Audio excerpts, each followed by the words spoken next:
This podcast is part of the Spoon Podcast Network, home of smart conversations that feed your mind. Greg, thank you so much for being here today. Oh, happy to do it, Eric.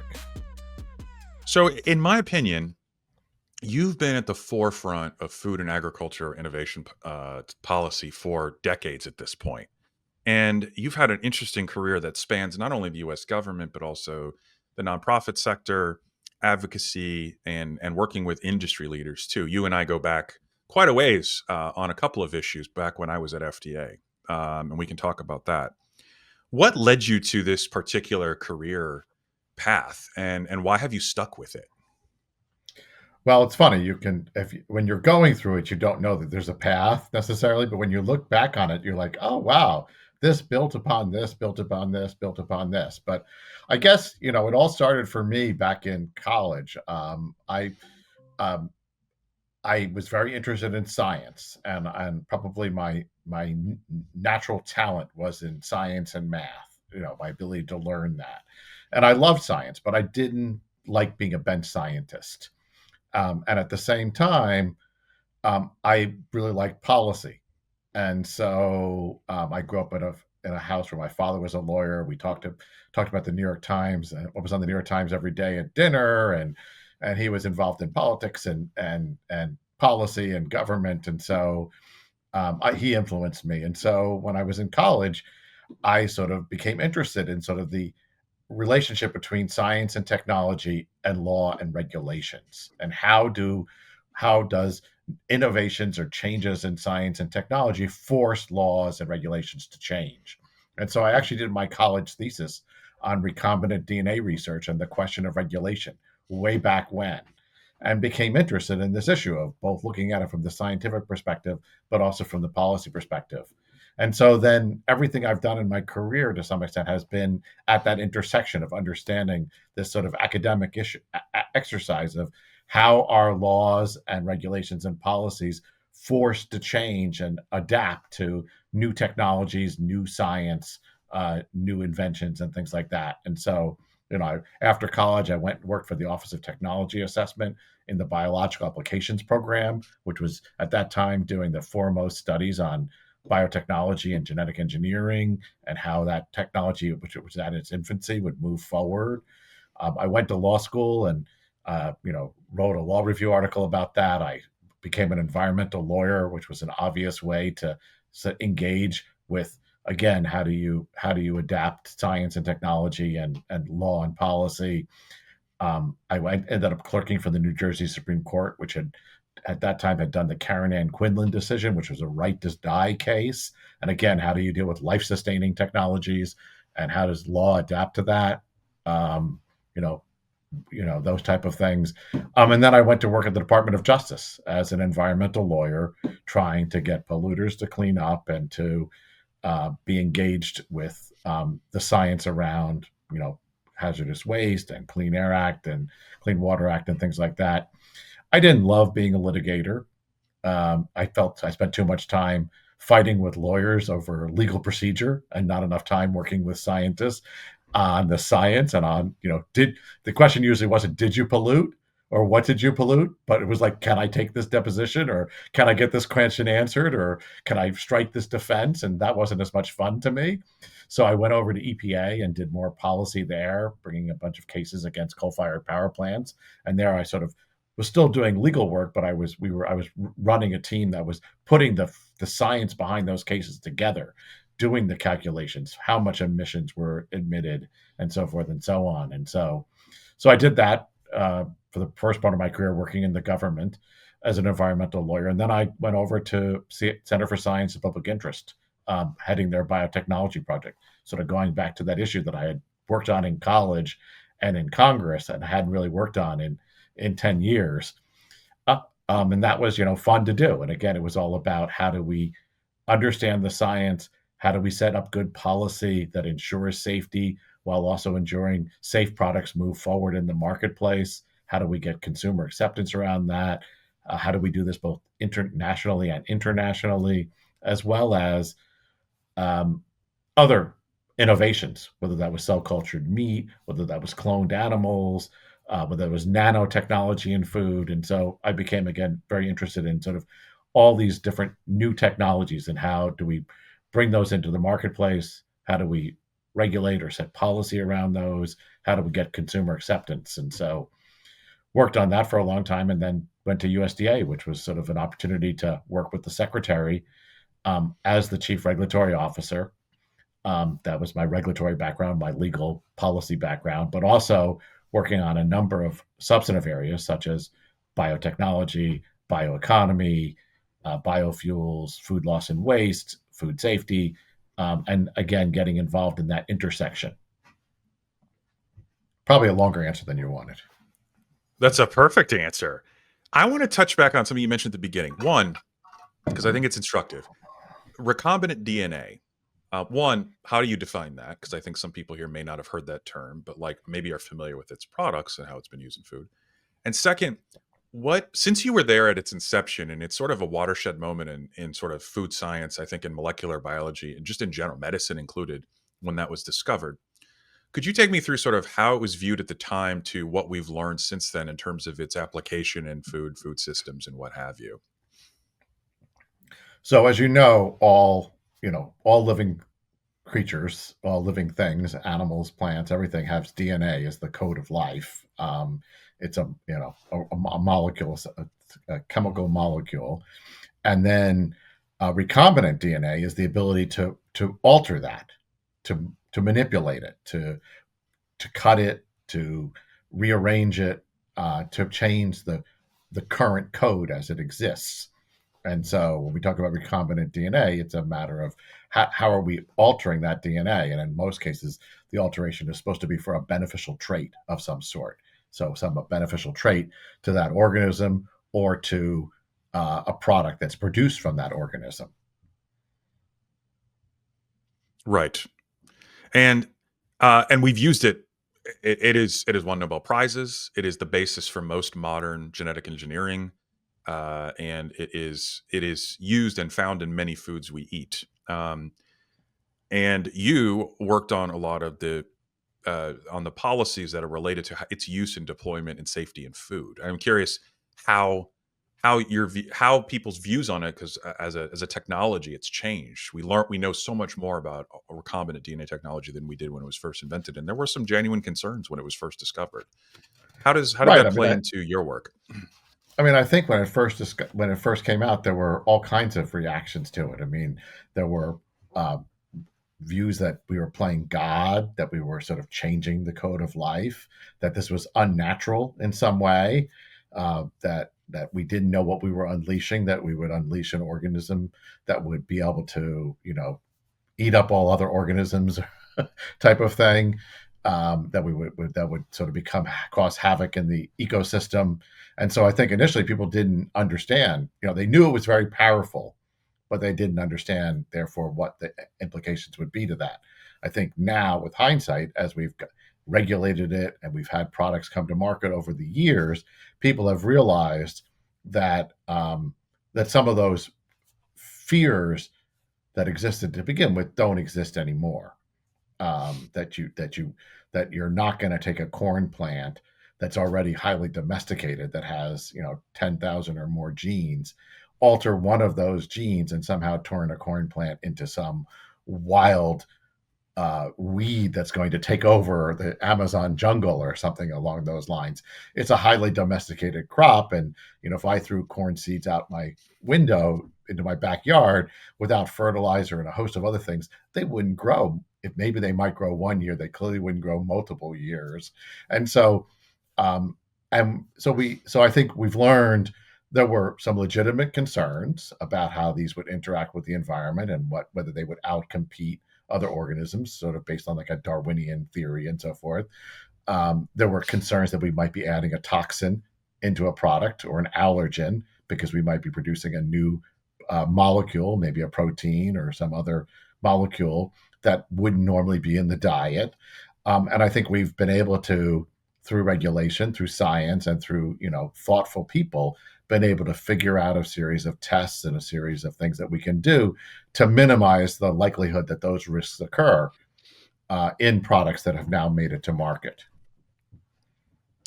And it's interesting to me because you bring up a good point around the sort of perturbation, the how much you can push what I'll say, like make turn our foods into like sci-fi tropes, like the big bad by manipulating one or two or even 10 genes.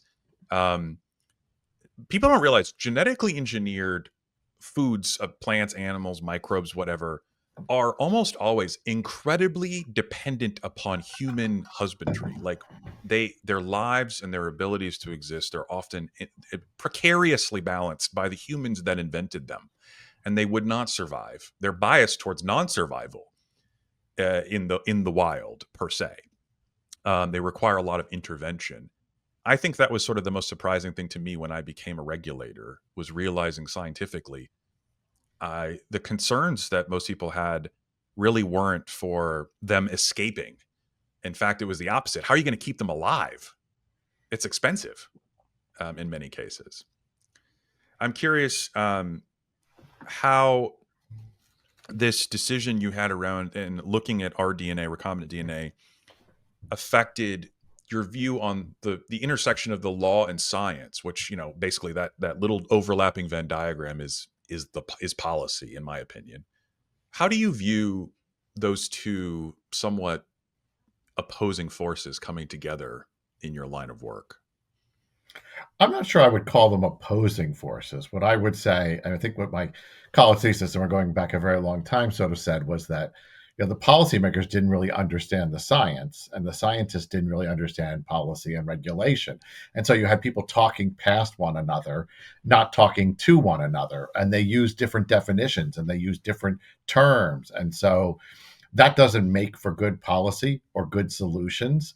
I think over time we've had better interactions of those. We've built the scientific expertise in our regulatory arenas and our policymakers.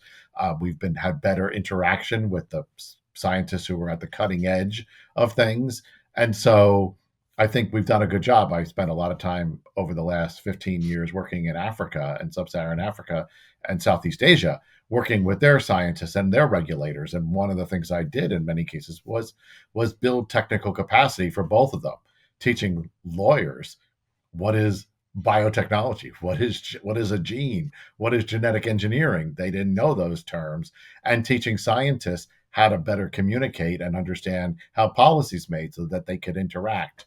And so I think that is always going to be a work in progress. But I think that in this area, as well as many other areas, people understand the need to do that now more than ever.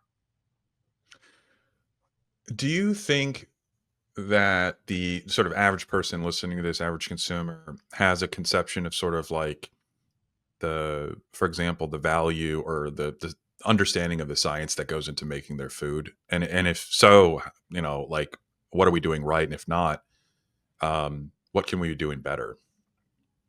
I don't know if whether it's the science of making their food, but I think that you know we've moved to a society now in the United States where most people don't live on a farm. Most people live pretty far from where their food is produced, and I think that our education system doesn't include a lot of information about food and agriculture and where our food comes from. And so there are people on the farm who really understand what it takes to produce the food that we have. There's some science in that, but there's a lot of other aspects to it. And a lot of people who live in cities and other places, go to the supermarket and see a beautiful apple or tomato and don't understand what it took to get that. I don't know whether they need to understand all of that, but I think some perspective and some information about what it took to get there and how that is done, I think is helpful to give perspective on other issues of the day when we talk about environment or sustainability and other types of things.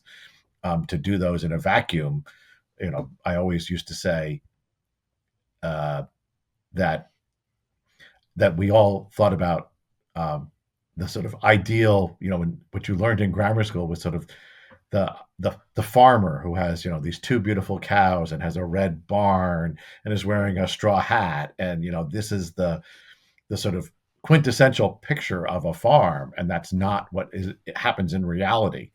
And so if you believe that that's the way farming is, then you may have concerns when you hear about, a concentrated animal feed operation or other types Mm. of things, a dairy operation or all kinds of other things, because you have this vision of how you thought your food was made without an understanding of really where it came from.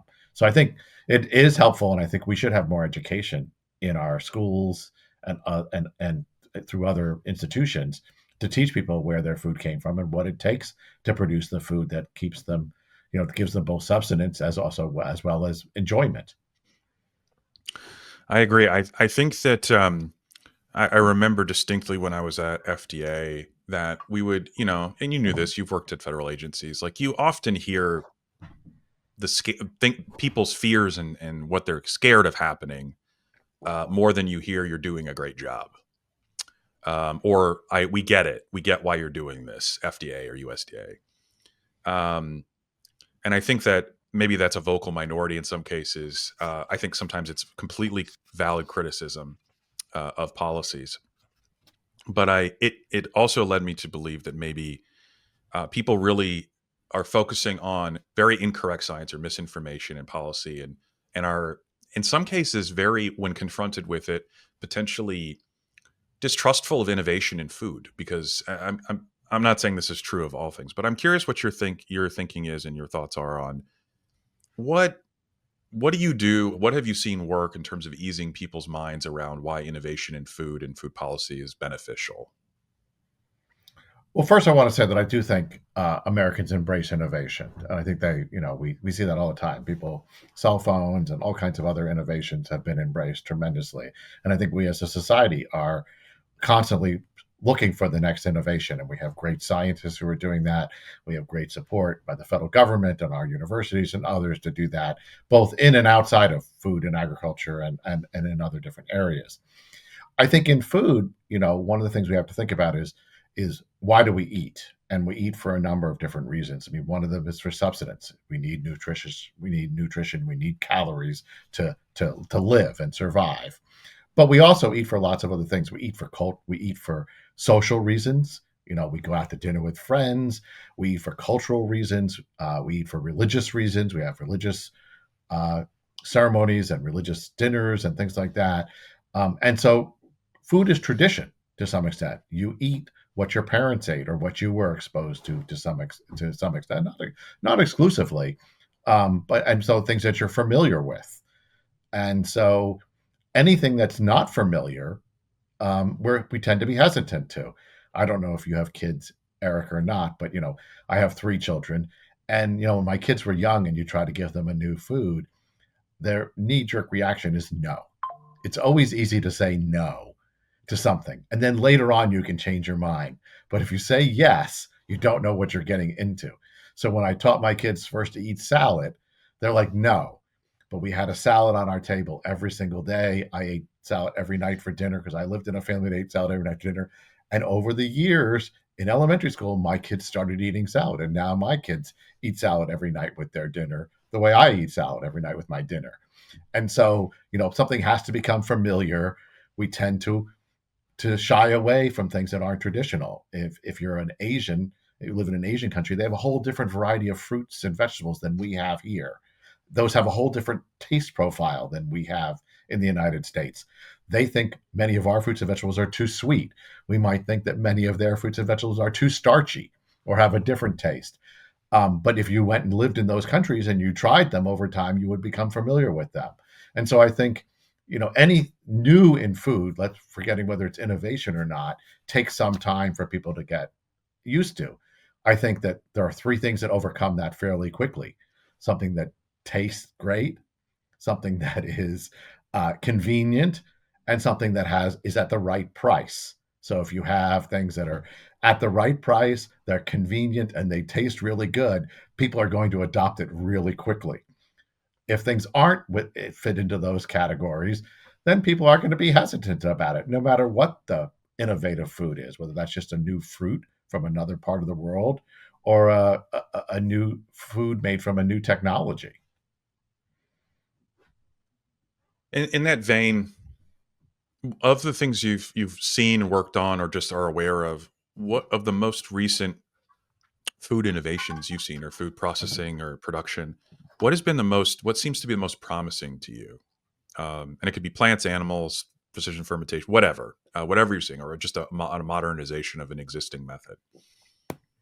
So, I mean, a lot of the technologies that I've seen that I think are really interesting aren't necessarily technologies that are going to be something that the consumer outwardly sees or engages with, you know. So I do think, for example, so a lot of the biofermentation that's going on and the ability to make ingredients using biofermentation, using existing biomass and fermenters, as opposed to extracting them from existing animals or from existing plants, I think is really an interesting technology. I think it would allow us to. I mean, I think it's being used already.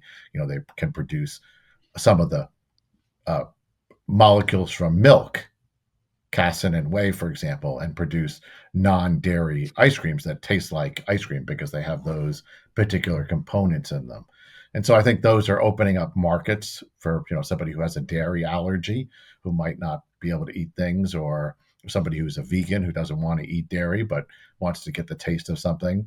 Um, and so I do see a lot of interesting possibilities there, as well as, you know, doing things in a more sustainable manner. So that's an example of things. I think a lot of the precision agricultural technologies we're seeing, I'm very excited about some of the new technologies, robotics and precision agriculture, to reduce the amount of pesticides that are being used, to be able to use them in a much more precise manner and use smaller amounts of it. That helps our farmers and their bottom lines. It helps our environment, and it still produces the food we need to produce.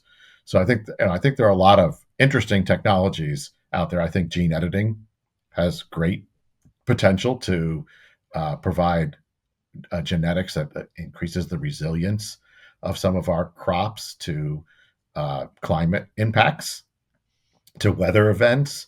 But it also, I think, is really being helpful now in biomass crops and in oilseed crops that we could use to produce sustainable aviation fuel and other things. So I think there are, a lot of technologies out there. I'm not sure I'm the expert to know all of them. No, no one is. But I was going to say gene editing would be sort of my most recent example I would point to. I was also thinking along the lines of sort of those production benefits.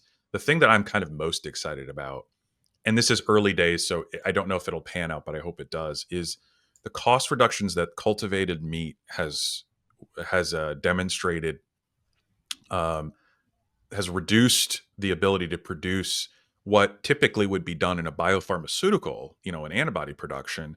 I'm excited to see how those cost reductions trickle their way out into other fermentation fields, because orders of magnitude cost reductions have occurred where they haven't occurred in 50 years. So I'm curious to see what kind of innovations we get that sort of ripple out from food. Even I think would be particularly interesting, just to add to what you were saying as well. Are there any other promising but yet early days technologies or innovations you've seen that you are keeping a particular eye on? I'm not sure I can point to any particular one at this stage. Fair. Well, I know but you're always on top of it. You and I worked on the Aqua Bounty Aqua Advantage salmon. And you were in days past when I was at FDA, and recently when you were at CSPI on cultivated meats. Um, I'm curious. Both of those have one thing in common that I think about a lot, is labeling and food labeling, and I know this is something you focused on over your career too. I think a lot of folks listening are curious to know why we label foods the way we do. And generally, there are requirements that are needed to label something truthfully and not misleading. So I'm curious from your standpoint, having seen a lot of things, if you feel comfortable talking about what can be improved in that system, or what areas do we do particularly well in terms of food labeling, especially in regards to innovative new products. So, so I was thinking about this question and this issue, and I could spend a whole podcast talking about labeling. In fact, I Maybe taught we a will. seminar Come long back. course at food and agricultural regulation at Cornell University a few years ago, and I looked back at my syllabus and I took 3 full 80-minute classes to talk about food labeling. So, I think you have to, before we can talk about these special cases that you're talking about, we have to talk about what is required on our food label. So there's Please certain do. kinds of mandatory label information, and then there's certain kinds of voluntary information. And so mandatory information includes things that you and I may take for granted, but that's really important. So the name of the food. So, that milk is called milk and not something else. The ingredient statement, the net weight or quantity of that food. Do you want to buy a box of cereal that only is half filled with, food in it? You could imagine if we didn't require the net weight to show and for people to understand what was in there, you could see some, company deciding, oh, gee, we're going to have this really big box with very little in it, and people will buy it, and we'll make a lot of money. And yeah, they won't be a comeback customer, but we don't care. And so the name of the manufacturer, the ingredients that are in that food.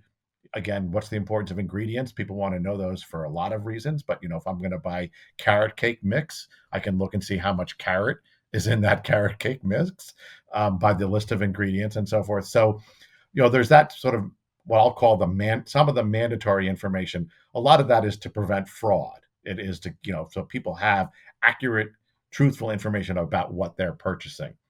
There's also the nutrition facts label that we know that's on the food label that's required, that's mandatory. And that lists, calories and fat and certain vitamins and salt and sugar.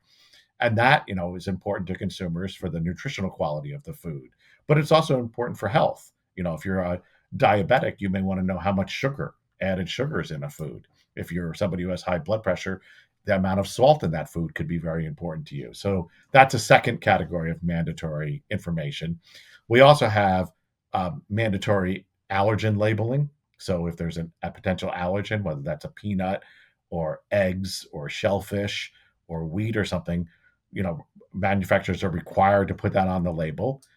I don't happen to have any allergies, but I know a lot of people who do. And for somebody who has an allergy, if you eat a food that has that allergen in it, that could be a life-threatening event. And so that's really important. And then we also have, mandatory labeling in the food and meat and poultry space, things like how to handle your food, how to cook, what temperature to cook it to. We might look at a sausage. Is that a already cooked sausage or an uncooked sausage? How do we handle that? How much do we cook it? That's important information from a food safety point of view. So I'll categorize all that as sort of mandatory information. And the regulations, those are nationwide regulations, and there's lots of definitions and ways to calculate things so that everybody's doing it in a uniform manner. Most other things are what we would call voluntary labeling. Now, some of that voluntary information has the mandatory rules associated with it, in the sense that if you you don't have to label your food as organic, but if you want to label your food as organic, you have to meet the federal definition of organic. You can't make up your own definition. So we have lots of instances where things don't have to be labeled, but if you choose to label them, then you must meet the regulations that meet that, to standardize it, and again, not to mislead consumers about what you're doing. That there's common definitions, common things about that, and there's a host of different things. Organic would be one example of that, but for example, if a food is gluten free, you don't have to identify your food as gluten free. But if you want to identify your food as gluten free, you must follow the regulations, and you can be, penalized if you don't follow those regulations and you called your food gluten free when in fact it wasn't gluten free. So there's a number of sort of voluntary regulatory systems that can be associated with it. So that just gives you sort of an overview of sort of the regulatory environment. I've very much simplified it, but we can then go into more details about specific kinds of labeling, which is, I think, what you're trying to ask. Yeah, and we can take this in any way, because I'm fascinated with this as well. I don't think people realize how, in a good way, complicated labeling actually is, and it mainly is consumer protection information. Um, One, things like standards of identity. I don't think people realize that, sometimes we have a reference, like for what we think something should be, or like, how we would define, say, a sausage or a chicken breast. Um, And so I'd be curious, how, the other aspects of this that are important, as well as things that we get into, things like absence labeling. You said like gluten free, um, and how some of the country of origin labeling, method of production labeling, and like my favorite sort of things, special claims like natural or what have you. I'm curious. We can take those in any particular order or whatever way you'd like. So for each of those, and I know each of those is controversial in and of itself sometimes. I think, my overall message would be it depends. There are some very, very important and valuable labeling in all of those categories. And then sometimes there's, some labeling in those categories that could be considered misleading, or questionable whether it's really labeling as opposed to advertising or some other information that a company is trying to provide to get a consumer to want to purchase their product versus another product. So you mentioned absence labeling. Gluten free is an example of an absence claim that is highly regulated by FDA, and I think that for people who have gluten sensitivities, that's a really important label claim. On the other hand, I've seen that claim on breads, for example, which is very important. If you're somebody who's, you know, sensitive to gluten, you have to buy certain kinds of breads and baked goods to avoid gluten in wheat, for example, and that could be very important to your health. On the other hand, I've also seen gluten-free labels on things like blueberries. Well, all blueberries are gluten-free, and in some way, that's an accurate label, but it is a little misleading in the sense that they're trying to sort of differentiate their blueberries for somebody who might not know very well that all blueberries are gluten free by suggesting their blueberries are gluten free when there isn't a gluten alternative in the market, let's call it. And so, I think that so we can think of other kinds of, absence claims. Some products might say they're free of animal proteins. People who want to so food that's vegan to go the vegan market again maybe very important for those people, or a dairy free frozen dessert, so you can have a frozen dessert that's sort of like an ice cream but made from plant material and not made from dairy material. And so, again, they serve markets. These absence labeling can be both very valuable to the people in those markets, but we can also see instances where they're used in a misleading manner. And I think we could do the same thing when we talk about methods of production. I mentioned the organic is sort of the most common method of production that I think consumers are aware of. It's a very highly regulated label in the sense of you don't have to, nobody's required to call their food organic. But if you want to call it organic, you have to meet the organic standard. And in that case, you can have a lot of confidence as a consumer that if a food says it's organic, that in fact it is organic, whether it says it's 100% organic or 50% organic. There's some differences in the regulations that you can abide by. Where it gets, I think, more confusing is how consumers interpret that claim. So organic, if you say your food is organic, it means you follow the organic standards. And those organic standards require you to do certain things. But for example, organic food is not pesticide free. Organic food can use pesticides. They may not use synthetic chemical pesticides, but a pesticide is anything that kills a pest, and they may use biological pesticides or other things. But many consumers may think of organic, and it may be insinuated by some that if it's organic, it doesn't have pesticides associated with it, or that it's safer to eat. And I don't think necessarily there's evidence of that. So the label is correct, but the marketing of that label or people's interpretation of that label may actually not be accurate. And that's something that comes along with these kind of things. Similar, that's an example of um, a method of production thing. We might also have other kinds of methods of production. Some companies might now call their food regenerative, from regenerative agriculture. We don't have a national standard of what that means. So each company might decide for themselves how to write that and what that means. And that may, you know, cause concern for consumers, or consumers would happen to do it. We're all beginning to see climate friendly products. There's a rice out there that's a low carbon rice. What does that mean to consumers, and is that accurate or not? That depends on the company and the faith that you have in that company, that they're what they're labeling, that because there is no government oversight of that, is actually an accurate label. So that's sort of examples in the method of production. You mentioned country of origin labeling. That's had a long history, in particular around meat and poultry, and that's something regulated at USDA where I worked, most recently USDA did promulgate a mandatory, again, mandatory country of origin labeling law, in the sense that you don't have to you do not have to label the origin of your food, but if you choose to label the origin of the food, then you have to follow the regulations that have been established. And I think that was done because products were crossing borders, and people could label them in a misleading way to suggest a cow was produced in the United States, when in fact it might have spent most of its life in Canada and only come over to be finished at the end in the United States, or something like that. So, I think USDA hopes with that new regulation that there'll be uniformity in that country of origin labeling, that companies who want to use that, and consumers who think that's important to support that particular country and the products from that country, that they now have an accurate, uniform label pronouncement.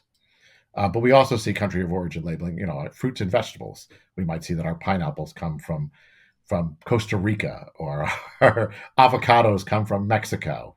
And I think that, I don't think there's a lot of controversy around those. I think it's pretty obvious that we don't produce a lot of pineapples in the United States. We don't have the uh, uh, proper climate for them. On the other hand, we don't want so it's okay I think people don't have a problem with having that information on it. But I want consumers who are listening to this to be assured that just because a pineapple comes from Costa Rica or an avocado comes from Mexico doesn't mean that it still is required to meet all of our food safety standards. So any food, no matter where the country of origin labeling comes from, we have to you can feel comfortable that those foods have met the food safety standards as if that food had been produced in the United States, that when those products are imported, they are required to meet those same food safety standards. So I've talked about a bunch of them, maybe not all of the ones that you mentioned.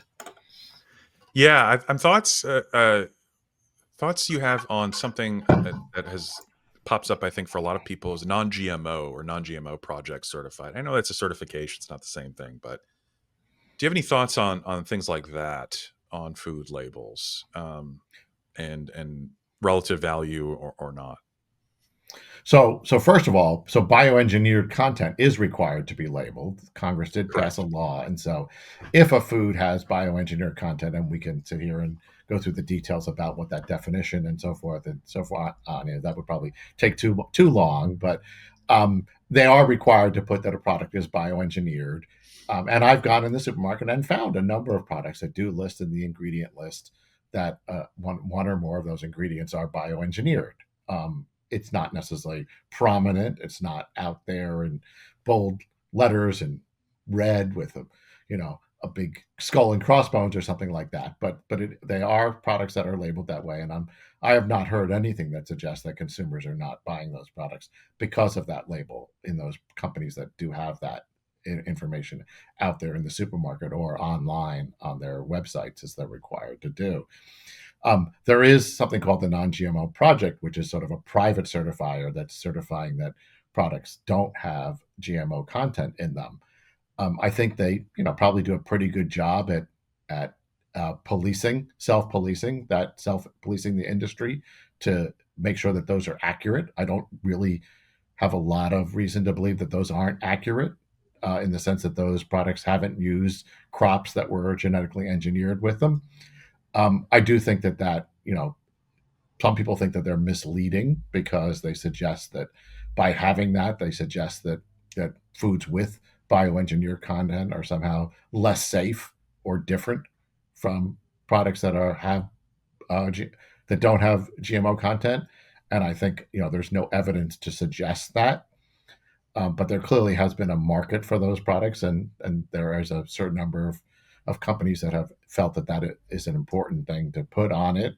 Again, similar to organic, similar to other sort of voluntary claims, there's always a difference between sort of what the definition is and then how it's perceived by consumers. And we could have, I think everybody probably has their opinions of how that consumer perception arises, and whether some people who have interests in setting that consumer perception a certain way or not. But uh, but I think that I don't think that those non-GMO claims are inaccurate, in that you're not getting a food that is, and whereas there are other types of claims out there that I think are more ambiguous. If you call something natural, I don't know what the definition of natural is, for example, and I think we could have big debates on whether any of the crops that we grow are current natural. They've all been domesticated. They've all been genetically modified over decades to be a certain way. And so, how do you distinguish what one is, what is natural and what isn't natural? Yet companies might be using that term, and I think most countries have gotten away from using that term as a something, again, to make a distinction between their product and a similar competitor's product, when there may not be a real distinction. And so that's where I get concerned, is where any of these labels where we're making a distinction that doesn't necessarily that a distinction that doesn't exist.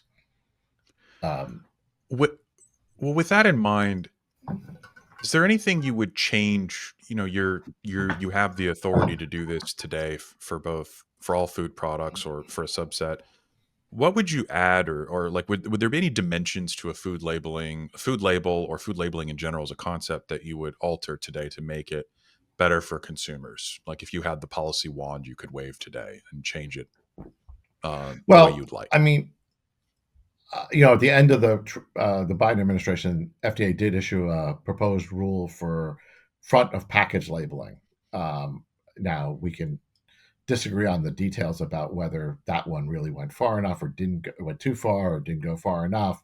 But I do think that consumers have a lot of information on the package. Some of it, as we've learned, is mandatory. Some of it's voluntary, and then some of it is just put out there by the company that doesn't have any relationship to regulation.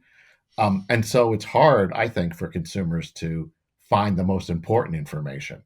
And so if there's some way, either through a front of package label or something else, that we can alert consumers to the most important information for them, so they can make healthful choices or understand the dietary impact of the foods you're eating, I think that is a beneficial thing overall.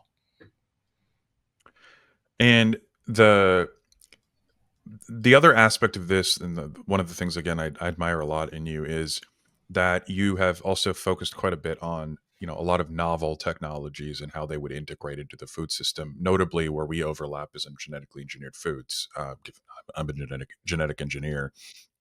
Um, I'm curious to, one, your take on sort of the development of this as a part of the food system. It's obviously, like, a lot of our foods, especially in the plant side, contain some degree of genetically engineered ingredients or are processed from them. But when we talk about this, progress has been very slow to gain acceptance when we talk about it explicitly. And I think it most recently raised its head with, for example, cultivated meat, genetically engineered animals, those sorts of things. I'm curious what you think about this, and where sort of the trajectory has gone, and what maybe why we are in the scenario that we're in. Well, I mean, I think part of the reason we're in the scenario we're in is that many of the traits that have been genetically engineered have been traits that are more producer traits and aren't consumer traits. And as I mentioned earlier, I do think consumers pick things that taste better, are more convenient, and are cheaper, or at a good price for them. And I'm not sure that any of the genetically engineered products that we currently produce, the crops or animals, um, really fit that bill for consumers. And so they become, they're agnostic to the from a consumer perspective. And if they don't add value necessarily at the consumer perspective, unless you're a consumer who cares about farmers or cares about the environment or something else, in which that case, then there are benefits that you can support. But from a consumer, from an eating perspective, there may not be. And so again, going back to the idea that if it's, if it's something new and different, it doesn't, you don't see a direct benefit to yourself. We tend to be a little shy of those things.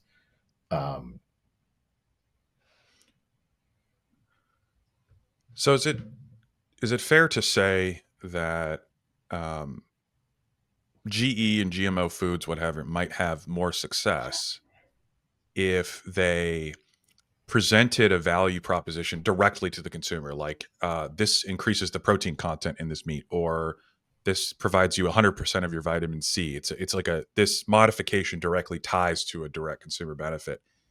And most people are like, well, I'm making these products better for consumers by making it easier for me to make them, cheaper to make them, but you don't see that.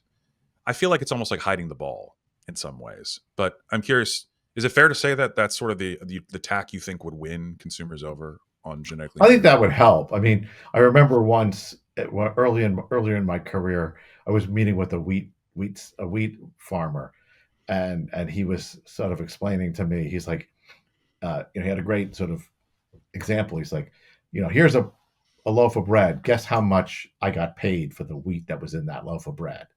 And he got paid a couple of cents for a loaf of bread that cost me $4.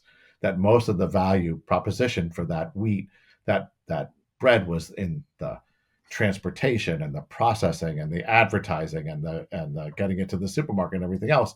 But the farmer got very little of it. So when we talk about these genetically engineered crops, they may provide a value proposition to the farmer. They may be able to produce more soybeans on less land, but how much of that soybean, which goes into the soybean oil, which then goes into the salad dressing, changes the price of the salad dressing? It's a very, most of the genetically engineered ingredients that we have are really highly processed ingredients that are a portion of a larger food, of which most consumers don't even know that that ingredient necessarily is in that food. And what do you think there's still left to do in terms of winning consumers over or on GE? Like, what kind of product do you think would have to come out where you think it would be finally a slam dunk and consumers would go, you know what, I'm totally on board with this? Or has that already happened? We're just not aware of it because they're already I in the don't know food. if I know what that product is, but I can tell you that, you know, the genetically engineered salmon, which hasn't really made it to market, um, wasn't was going to have trouble competing, being cheaper or better than the salmon, that we get produced now in farm raised pens all around the world. On the other hand, there are lots of other fish species that are very expensive that people like, that are in low demand. I mean, low quantities, whether that's tuna, Chilean sea bass, or things like that. If we had a genetically engineered variety of that and could grow that, and reduce the price, that might be something that many people would jump at. If you could get a tuna steak for half the price of the current tuna steak, maybe that would be a really beneficial uh, opportunity. My favorite little fun fact about the Aqua Bounty GE salmon is that in the time it took in the time that that animal was developed genetically, and by the time it had achieved its regulatory approval, selective breeders, as you suggested, basically had figured out how to grow the salmon as fast, if not faster, in some cases than the GE version, without genetic engineering. And I think that's really fascinating that they basically caught up. The market had caught up. Um, there's another conversation in there probably about the regulatory system that you and I could tackle. But I'm curious in sort of as well. You've worked for multiple federal agencies. You've worked as a lawyer. You are an esteemed regulator and policymaker. You worked in the NGO space. Like, you have the trust of lots of different, I think, groups and people inside and outside the government. Most recently, you worked at USDA.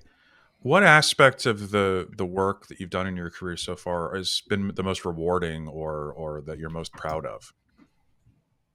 Well, I've really enjoyed my last. I mean, I've enjoyed my whole career, so I'm not going Of to course. say I haven't enjoyed my whole career. And there were, what I love about my career was that I'm constantly learning new things. I mean, I never took a course on agriculture in my life. Never took a course on resistant weeds or on pests, and learned about entomology and all kinds of things in my career. And so that's what I've always enjoyed about it. I think that the most recent job that I was at USDA, they hired me for certain areas, but I was an expert in regulation, and so they hired me as the chief regulatory officer to oversee their regulatory docket and to work with EPA and FDA on their regulations, because I had worked with those agencies and was very familiar with that. But I also got to, work on bioeconomy, and got to work with the rural development mission area and our forest service, which I never worked with. I worked on pesticides and Endangered Species Act, and got to work with the FPAC and the National Resource Conservation Service on and some of their programs that are there for farmers that I had never worked on in my career.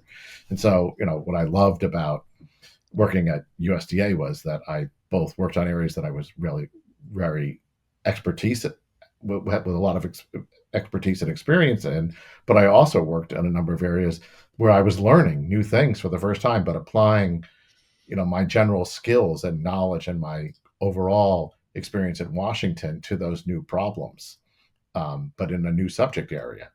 And so that to me was really challenging and interesting, and that's what I hope to do in my next stage as a policy consultant, is to help companies and institutions and associations and philanthropic foundations and universities and others, both understand policy, uh, uh, help them comply with policy, but also help them uh, influence policy, and at the same time help them tap into grants and loans and federal programs that could be helpful to them as they move forward.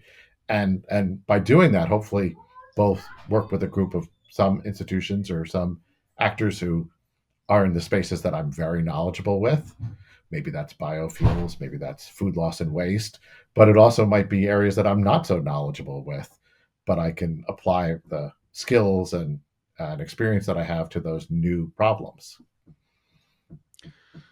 There's Are there any, and lastly, is there any advice you would give to people that you may be thinking, oh, this is an interesting career. Like, how would I, if I wanted to go down this route, or I'm more interested in learning more, how would you encourage them to learn more?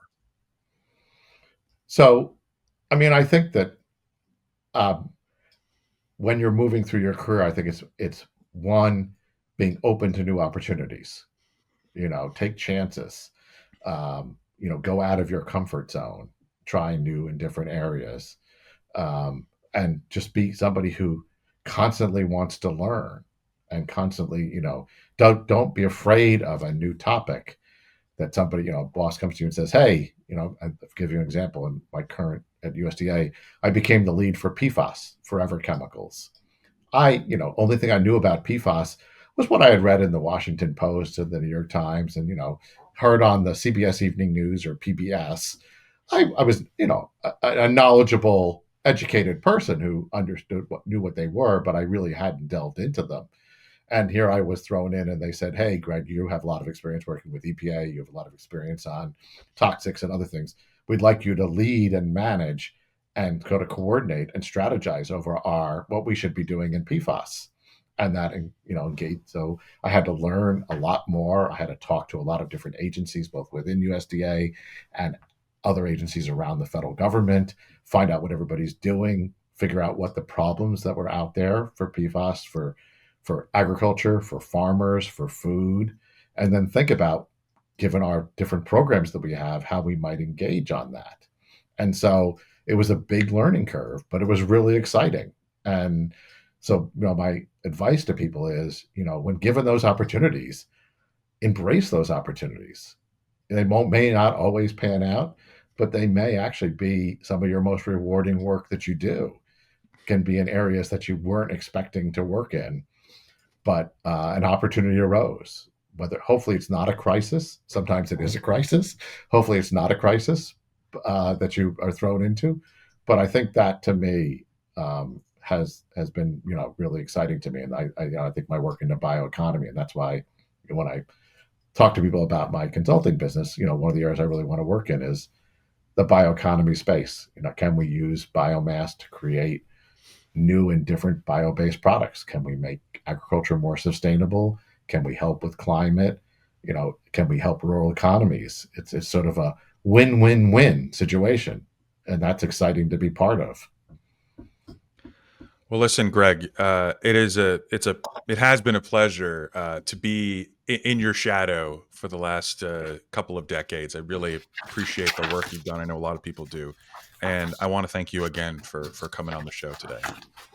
Well, thank you, Eric. It's been fun to work with you over the years, and I'm hoping we'll continue to do that. Yes, you're going to come back, and we're going to do a whole show on labeling. I think that's worth it, and we'll just have you just give a lecture for everyone. Although you really need Uh, to have PowerPoint slides, because there's nothing better than when I did it with my students, my undergraduates and graduate students, putting up the different labels and having them sort of figure out what's wrong with that label, or where is it misleading, or what is it, what does it convey to you? Picture, in this case, a picture is worth 1,000 words. Oh, goodness. All right. So we'll have to do this for YouTube then next. On behalf of the Food Truths team, I want to thank you again. My name's Eric Schulze. I'm the host. We're on the Spoon Podcast Network, and we hope you've enjoyed this episode of Food Truths. See you on the next one.